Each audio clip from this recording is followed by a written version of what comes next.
Commissioner Don Garber spoke to the media ahead of yesterday's All-Star game, and he was asked about one of the hottest topics of the season, the changes to the Lamar Hunt U.S. Open Cup.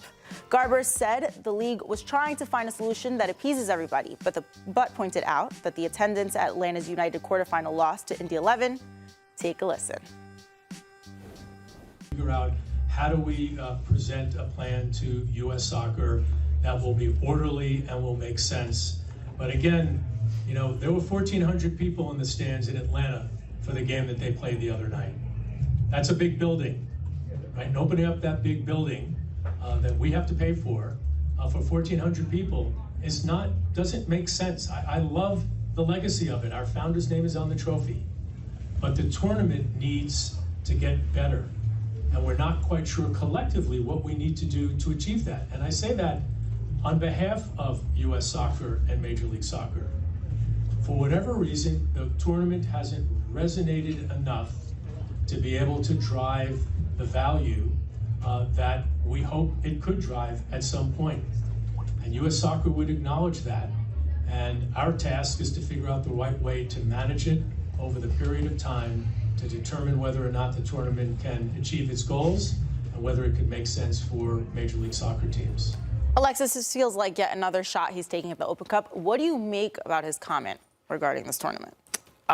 There's a lot there, and I think you have to dial in. First of all, you know, give him some credit for at least responding to why he's done this. And now I think we have a bit more information. In particular, I want to focus in on the term drive value.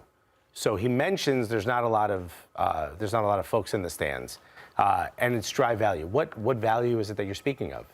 Are you speaking of the value of the dollar? Are you speaking of simply making money? Because if that's the case, then you're only caring about yourself in MLS. You're not caring about the greater good for U.S. Soccer. As a first division, you have some responsibilities to U.S. Soccer. You're driving the value of the lower leagues. You're driving the value of the players in the lower leagues and development in this country. But if you're simply saying, well, it's not driving value for us, that means your bottom line is not being fed enough. And that's not a good enough reason not be a part of competition that existed before you and I hope will exist after you.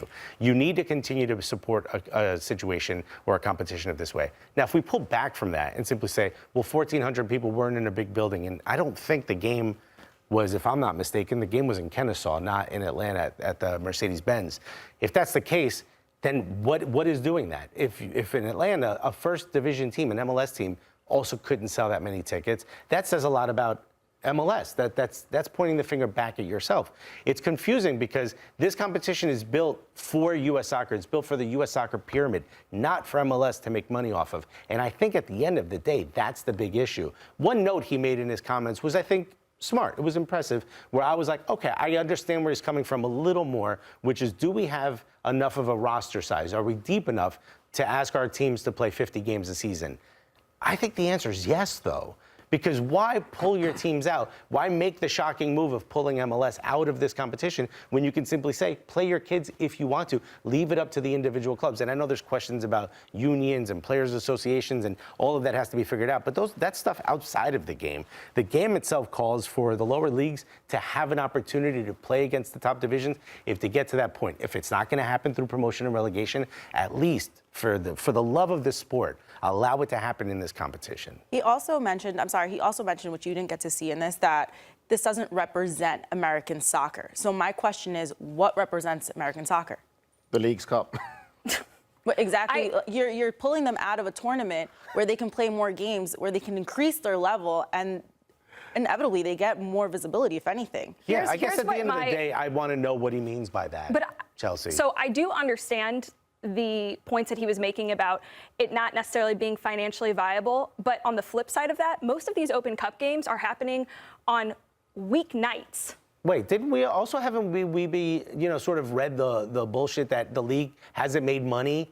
Loses $100 million a year. Every year I'm hearing that when the league is growing. People are paying $500 million for a team in this league, and you're still losing $100 million a year? And you want me now to believe that, well, 1,400 people showing up to a stadium that's the issue? That's where it stops? Now all of a sudden we're losing too much money? If this is going to continue to be one of those, top level money going to the top, no one making money, but we're just going to continue to get more and more investment. We're going to have 45 teams in this league because that's the only way we make money. But you're going to single out one match where 1,400 people showed up. That doesn't make sense to me. Charlie's the scared money right now. don't add up. Listen, the math ain't mathing. It's all about money. We all on this table agree it's all about money. I actually think it's MLS more than that. It's not just money. No, it's not just money because you can make money in the U.S. Open Cup if you're MLS. It's ownership. The problem is ownership. I want to get my beak wet. That's what he's saying.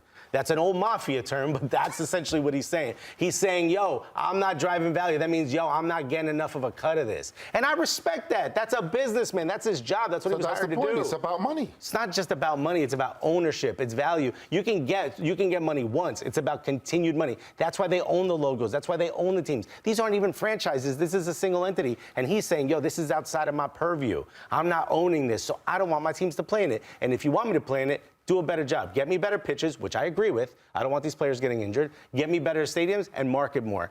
And get a bigger purse. All of that could be true, but pulling your teams out is hurting the greater good of the sport in this country. And if you say this doesn't show American soccer, actually that is American soccer for the good and the bad. And if it needs to be built, you're not doing a good job enough helping build it. A lot of the solutions do come, I think, down to more collaboration, and there just seems to be a lot of disjointedness around the U.S. Open Cup, which is sad for the many reasons that we've talked about extensively over the last year, as this has all been going down between MLS, U.S. Soccer, Open Cup. So my question to these guys, because they're more qualified than me, is who burdens more responsibility, U.S. Soccer or MLS to sort this out? It's U.S. Soccer's competition, and Don Garber sits on the board of U.S. Soccer. That's what I was about to say. There's a lot of conflict of interest in this. But Don Garber also is the voice of the owners in Major League Soccer. So, yes, Don Garber is the face because he's the commissioner, but it's the round table of owners that say, Don, we want this, or Don, we don't want this, right? So ultimately, like, I think collaboration is the key. And being able to say, how do we make this competition better?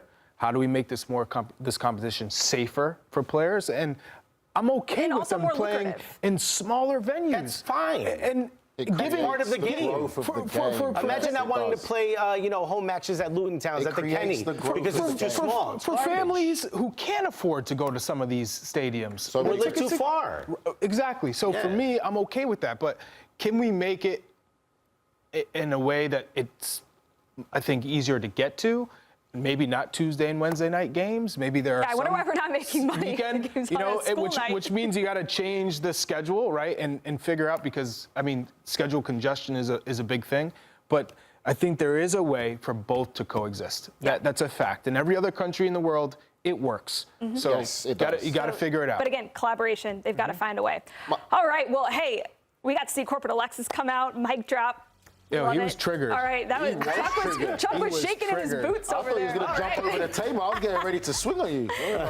All right, well, and he lost his cuss You heard button, that, too. HR. All right.